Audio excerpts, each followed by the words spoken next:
What's going on, Leafs Nation? Grab yourselves a double-double and settle in because we've got some absolutely massive news to get through today. It's been a wild week up here in Canada, and if you're bleeding blue and white, you are going to love what the hockey gods have bestowed upon us.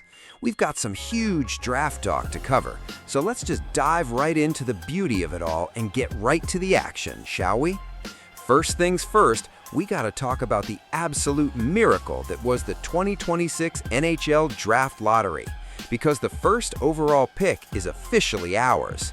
The Maple Leafs only had an 8.5% chance of winning the lottery, which are some pretty slim odds if you ask me, but we pulled it off anyway.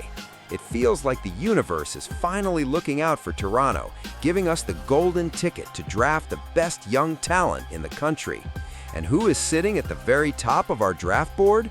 None other than Gavin McKenna, this absolute wizard of a kid hailing all the way from Whitehorse, Yukon.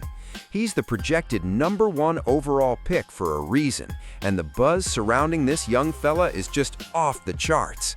He's been turning heads everywhere he goes, and the idea of him putting on a Leafs sweater is enough to make any fan incredibly stoked for the future. If you haven't been watching this kid play, you are missing out on an absolute treat because his resume is just stacked. He's coming off a spectacular freshman year at Penn State, where he put up 51 points against bigger, older guys, proving he's more than ready for the big show. Before that, he was out there absolutely dominating the WHL with Medicine Hat, so you know he's got the grit and the skill to succeed at the highest level. But the best part about all this, and what really gets me, is that Gavin actually wants to come to Toronto. When he was at the NHL Scouting Combine in Buffalo, he was talking about how special it would be to play in a Canadian market, and you can just tell he'd embrace the madness of Leafs fandom.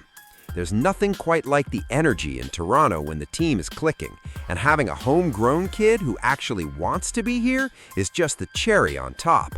Just imagine the firepower we're going to have on the ice this season and for the next decade. Adding a generational homegrown talent like McKenna to a roster that's already looking like a legitimate playoff contender is a recipe for success. He's got the vision, the speed, and the hands to be an absolute nightmare for opposing defensemen, and he could be the missing piece we've been waiting for. Anyway, that's all the time we've got for today's Leafs update, my friends. I want to hear all your thoughts on Gavin McKenna coming to Toronto, so drop a comment down below and let's get a good discussion going. Make sure to smash that like button, subscribe to the channel so you don't miss a single shift, and thanks for hanging out with me today. Keep your sticks on the ice, and I'll catch you in the next one, eh?